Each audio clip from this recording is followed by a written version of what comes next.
John Coombs, Global Health Clinics again. I'm with Dr. James Wilson. We're discussing adrenal fatigue. James, in the previous section, we really discussed some of the issues around adrenal fatigue, immunity, vitality, libido, and whatnot. Let's maybe go into a little bit more detail about how you're able to help people with the program you've developed.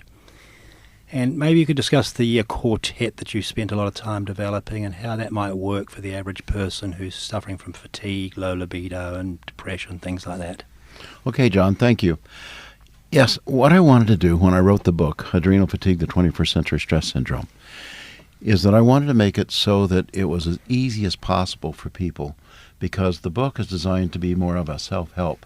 I knew there weren't enough doctors out there to help people with adrenal fatigue. So I had to make it what one person called the Urban Guerrilla Survival Manual for Adrenal Fatigue.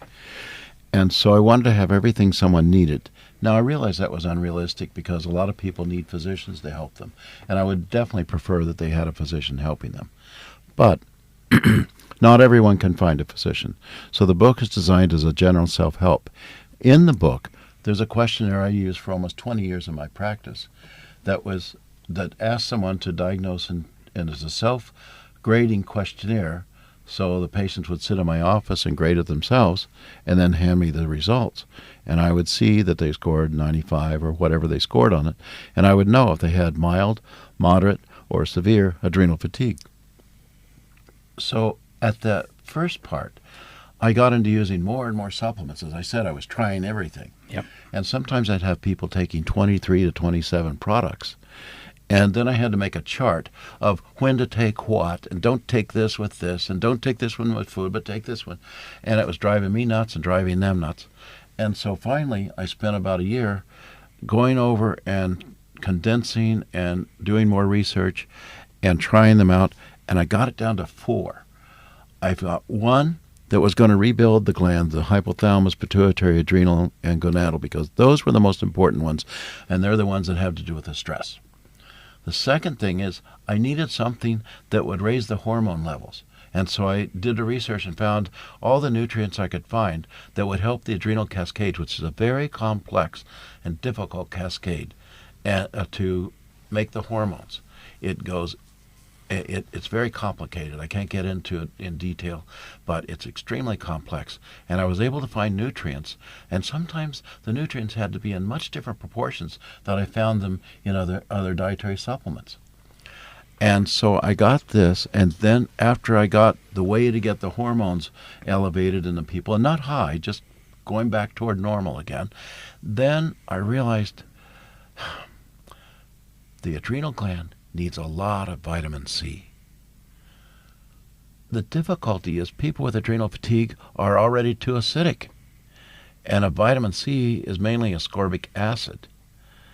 If I gave people just vitamin C, the body would react by pulling magnesium and calcium out of the body that people were usually deficient in, and that would help the acidity, but it'd be robbing the body of the vitamin C or the magnesium and the calcium, and people especially need magnesium with adrenal fatigue. So I did a vitamin C that was sustained released, because if you give vitamin C all at once, the body takes it in quickly, but then it very quickly pees it out.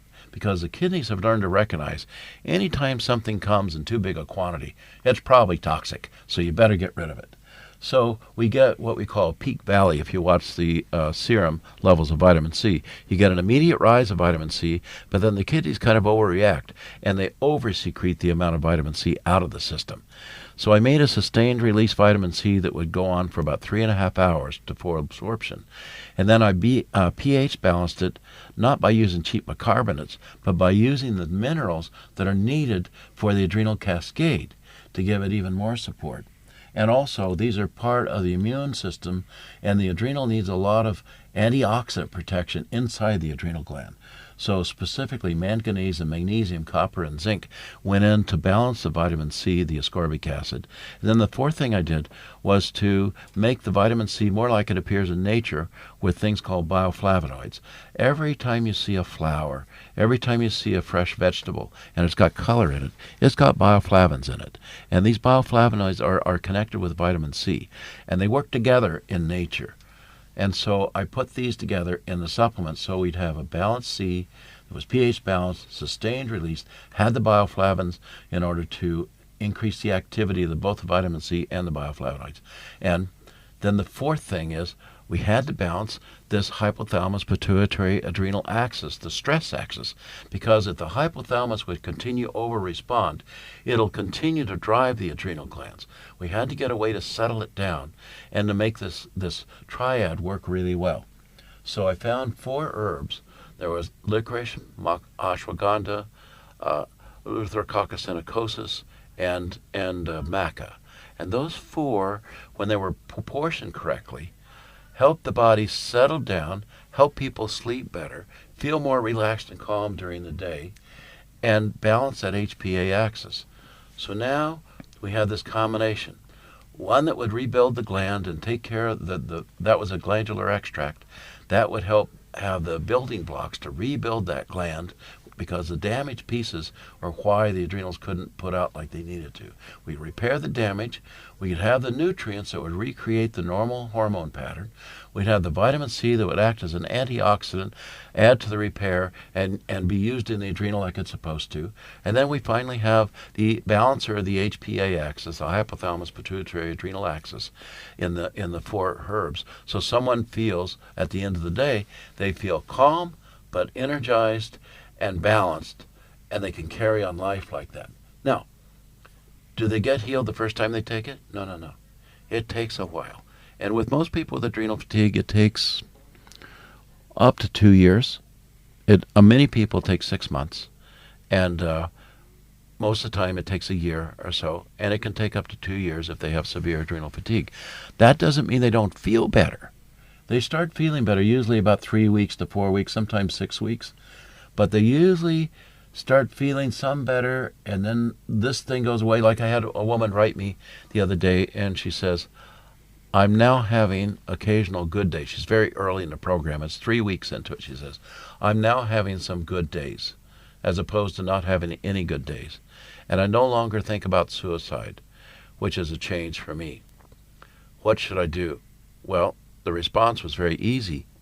Keep doing what I taught her to do, and to continue taking the supplements and doing the lifestyle changes, the dietary changes.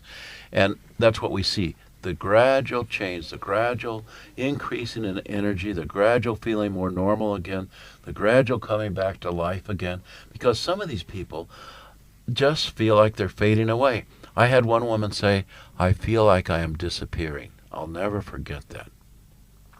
That woman got the first bottles of our product. That was 12 years ago. She still continues to take them. And I said to her, you don't need to take them anymore, because with this particular program, you take it for a certain period of time until you actually don't need them anymore. It's not a lifetime thing. It's take them for a year or two and then gradually go off of them and see if you feel as good as you did without them, then you don't need them anymore. In her case, she'd been taking them for 12 years. And I said, why do you take them? She says, I just don't know how much better I'm going to be able to feel. And I said, well, you're way beyond where you used to be. She goes, I know, but there's not a month goes by that I don't notice improvement over what I haven't experienced in years and years and years. And I just don't want to give up until I've reached the top. Well, so what I should modify is most people, it takes a year to 2 to get back to where they were. But some people have found they even are able to reach a new level of health they haven't had before. It's a very exciting prospect, isn't it? Yes, because as people have now told me over and over again, you've given me my life back. Yeah. A lot of the field I'm very interested in is performance health, not just remedial work to sort of help people already sick, but at a high performance. And we deal with a very wide range of people in our clinic, right the way through from people with terminal cancer through to high performance athletes or business people. One of the things I notice is that those who are working at quite a stressful level and need to maintain high performance, Absolutely. This program can be very, very helpful. And I'm one of these people. I'd like to work hard, and I work often long days, and I've got to concentrate at 5 o'clock just as I did at 10 o'clock. I find them very helpful with that, so I'm not trying to give you a plug, James. I'm just trying to inform our listeners how important this stuff is in terms of vitality. not just for sick people, but for people who really have to maintain a reasonable level of stress just to get their job done effectively. And John, if I had my choice, I would definitely have people take them so they don't get into adrenal fatigue, rather than get into adrenal fatigue and have to rebuild themselves. Yeah, agreed. So just on this issue, because there are a lot of athletes out there that have to be very careful about what they take, and in terms of their testing. Has any studies been done whether athletes are safe on this and they're not going to spike and fail their drug tests? We have the one you'd be most concerned about would be the glandular extract, because it has hypothalamus, pituitary, adrenal, and gonadal. And we've had those tested, and they have no hormones in them. So we have them processed to be removed, but the technology wasn't there to determine the level of sensitivity until fairly recently, commercially. And now we have that. And we have validation from a laboratory, an independent third-party laboratory that's what they call CLIA approved. That's the highest level of approval for a laboratory. And they show no hormones of any kind in our products. So they'd be safe for high-performance athletes? That's right. Right. We've also got a client, James, and this is just another issue, who has been taking these products for a couple of years and had a testosterone check the other day with very, very high levels of testosterone. If he's an athlete, he should have. Yeah. Well, he's not. He's a business person. Okay. But again, testosterone's quite important for business people as well. Mm-hmm. Would this be an expected byproduct, that your levels of testosterone would rise to levels that could be very helpful in business or other performance environments? But not to pathologically high levels. No, agreed. No, they should be high normal if someone needs that high level of performance. Yeah. Yes. So again, in summary, this is going to be really helpful for people who are sick and using it as a preventative for things like cancer and cardiovascular. And I don't mean that you're taking it just for that, but it's giving you high levels of immunity, so you're reducing your risks with serious illness. Right. But also for people who are living quite stressful lives but have to maintain sort of stress to sort of, because they've got responsibilities or examinations and stuff, be very effective for them as well. Certainly is. There are certain groups that I see, John, that and your athlete is one of those people. Yeah. The professional athlete, the semi-professional athlete, the college athlete, the high school athlete. As a matter of fact, I had someone tell me yesterday that she says, "Oh boy, I burnt myself out so badly as a high school swimmer. I was so glad to have your products." This was a young doctor. And she says, "I was so glad to have your products because I could barely make it out of bed. You know, I've been getting up for years at 5 o'clock in the morning, swimming twice a day, burning myself out." And says, "I could hardly move after a few years. And finally, after I got your products, I started feeling better and better and better and more like living. But I didn't know what I was going to do because I was desperate." Well, I've seen this with mothers pushing their children. I've seen it with semi-athletes and with professional athletes. And we'll see, for example, when the swimmer starts to lose their stroke or not be able to continually increase time. We see it with the tennis player whose backhand isn't any stronger and starting to become more. We see it with all athletes that are starting to hurt themselves more often and taking longer to recover. They're starting to get sick and taking longer to recover. We see it in the baseball player. You don't have much baseball here, but you see it in the baseball player when their swing starts to slow, when they start to be bad in the 7th to 9th inning. We see it in the basketball player who in the fourth quarter starts to grab the shorts and start to miss the three-point shot, starts to be a little bit slow, start to foul more often. We see it in almost all athletic events. They're especially poor performers when they're on the road, when the stress is on them more, during championship times.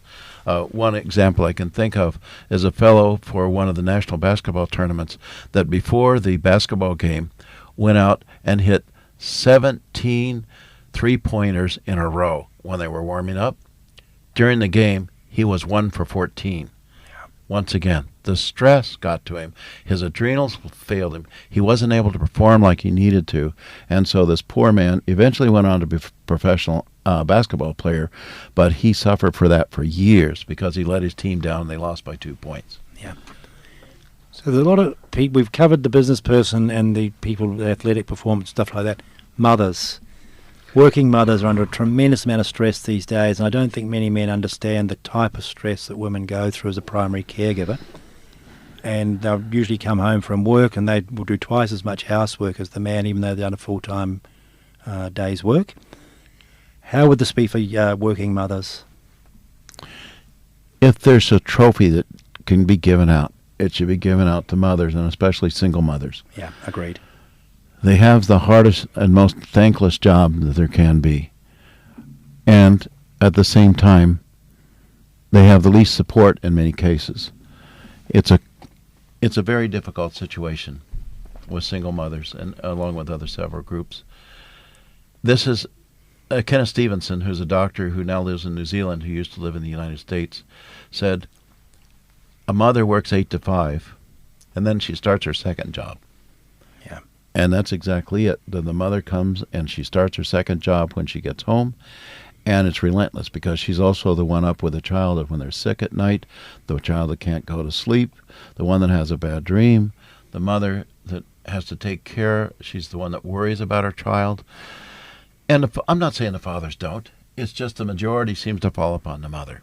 Yeah. And I have great compassion for that, watching my wife and with 4 children. At one time we had 3 children under 5 years of age, watching many other single mothers. And I can tell you they're a group that suffer quietly over and over and over, repeated silent illness. And adrenal fatigue is almost pervasive. It is pervasive among single mothers. Single working mothers makes it especially difficult, and single mothers who work 2 jobs makes it even more difficult. So some of these women are incredible binds, and I would say if you can possibly find a doctor to help you with adrenal fatigue, or you can start taking these products, please do that, because the mother is the center of the household, and if anything happens to the mother, the whole family breaks apart. So this is a very important issue. So for men who want a healthy wife, this is one of the very first things they might like to look at, is this healthy adrenal system for their partner. That's right. You make sure that your wife has at least 1 day off. You provide a babysitter or some way of support to get her some free time. You allow her to have as much freedom as she can to take time off. She's hardly ever rested, so you do as much as you can as far as a partnership, and you support her health by making sure her adrenals are well supported, and that you provide the food that's needed for this family, because she has got her hands full and then some. And every mother that's a working mother especially needs to be praised and taken care of by the father or the lover, the live-in person. So thank you, James. We've just covered a bit more detail about adrenal fatigue. After the break, we'll come back and just go into a little bit more of a general aspect again. For more information on this is www.adrenalfatigue.co.nz or globalhealthclinics.co.nz. Thanks, James. We'll see you soon after the break.